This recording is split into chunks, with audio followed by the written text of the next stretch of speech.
In today's video, I'm going to show you how to easily remove wrinkles from clothes in Photoshop. We're going to be using a Photoshop action to create all the layers for frequency separation. So we use frequency separation because we can do more in less time and get better results.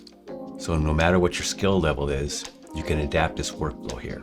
We're going to use an action for frequency separation, and the link is in the description. Go ahead and download that and install it. Now I'm going to explain how this particular action works, and we're going to use it on this easy example here, then we'll move on to others.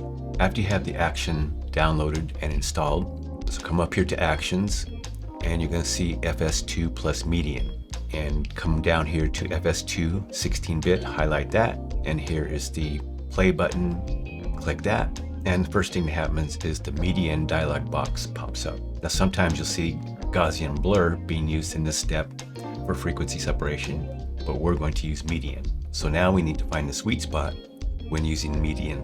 This will help us to be able to do the most work in the least amount of time. So here's some guidelines for Median. The goal is to keep the radius as low as possible. So let's start around 4 or 5. You probably won't need to go above 20 depending on the image. So for most images, it's probably going to be between 4 and 12. So if we start below 4 and go down to say 2, you can see that the image details are still there. You want to remove as much of the detail as you can while maintaining image integrity. If you go up too high and depending on image, you're going to see the image fall apart. You don't want that. So the idea is to have median as low as possible. So I'm going to move this down to say 6 and see how that works. So keeping the radius low maintains the image integrity. I'm going to hit OK. We're running median twice here. So when we run median the second time, it's going to remove some of the leftover patterns. So that's why we can keep median low, because we're running it twice. And anything that median removes, it adds into the detail layer. I say OK, the action completed, and here are all our layers. In the layers panel, we're going to be working mostly with the low working layer, which is the color. And if you're familiar with frequency separation, so we have our texture or our detail separated from our color. We're going to be working on the color. Now all we have to do is think about changing the color, and you can change the color with tools like the healing tool, the mixer brush, the clone stamp, or any combination of those tools. So now we have our action installed. We ran the action and decided what value we wanted for our median, and we've also decided that we're going to work on the color. Now you want to look at your image and decide what are the problem areas that you want to work on. Here you can see the back of these jeans here has creases, and sometimes when you're working on clothing, there are folds and creases that look better if they're just taken away a little bit. You kind of maintain them so that it looks realistic, so you're going to want to soften those up. But the first tool we're going to use is the mixer brush. If you haven't used the mixer brush before, it's pretty easy to use. This mixer brush simulates realistic painting techniques such as mixing colors on the canvas, combining colors on a brush, and varying paint wetness across the stroke. The mixer brush has 2 paint wells, so you can select a color up here with the color picker. That is the reservoir, and it stores the final color deposited onto the canvas and has more paint capacity, but we're not going to use that. We're not going to load our mixer brush from any color.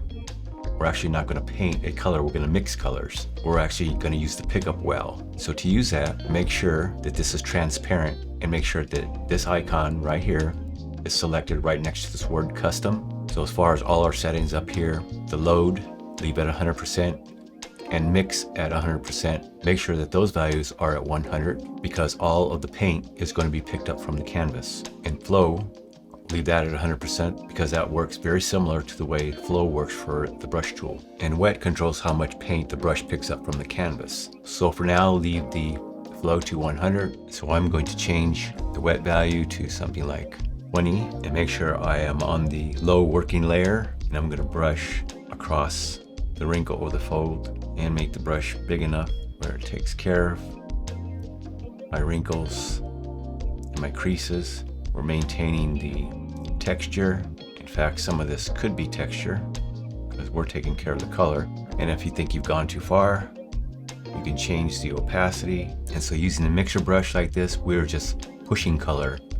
We're not actually painting color. We're just using the paint or the color that's on the canvas and pushing the color and mixing it. And if you get any outside of your boundaries, you can use the eraser tool to erase that. And here's the before and here's the after. So I just wanted to give you an idea of how to use the mixer brush. We'll go on to another example that's a little bit more interesting. If you're getting value out of this so far, hit that like button. Here's another example. Let's run our action. I'm going to duplicate this bottom layer here, Command J, and come up here to actions. And this is an 8-bit image this time. So I'm going to select FS2 8-bit and run the action. And I think I'll put this radius here at 6. And just to show you, if I bring the radius up to say something like 30, you see how the image really falls apart. So keep it low. Let's go with 6. 2 is way too low. Bring it up to about 6. Remember, we're going to run it twice. I'll say OK. We'll run it again. And there is our action that we have run. And now again, we're going to work on the low working layer. We're going to work on the color. And if we look at this image here, you can see that there's some creases in this dress. Some clothes fit exactly right. There's no creases, no wrinkles. As you can see, this model is posing. Where her hand is possibly making some folds, and the way she's shifted her body, that's okay. One thing that is always an option is just make the folds and the creases at a minimum, have them look natural. So the low working layer selected, that my current brush load icon up here is transparent, and clean brush after each stroke is highlighted there. I'm going to leave the wet around 20%, everything else 100%. And I'm going to zoom in a little bit here, and I'm brushing along each of these folds, and I'm just trying to smooth them out a little bit. And you may use any other tool like the clone stamp or the healing brush if you're not getting the results you want out of the mixer brush. And so we're just pushing the colors and mixing them. We're not actually painting with a color, just trying to minimize some of these folds or wrinkles. You may have to go over it a couple of times as you're brushing and just try and get a natural look.